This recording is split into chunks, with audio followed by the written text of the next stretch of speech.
You ask Tiger to solve. This deals with linear equations with one unknown.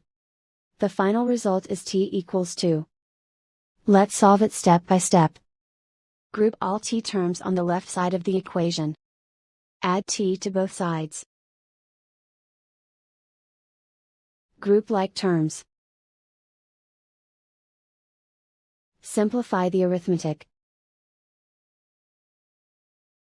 Group like terms. Simplify the arithmetic. Group all constants on the right side of the equation. Add 1 to both sides. Simplify the arithmetic.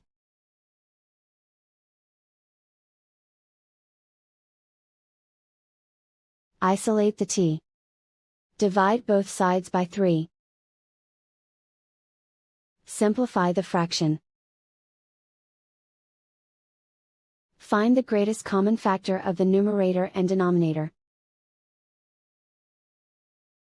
Factor out and cancel the greatest common factor.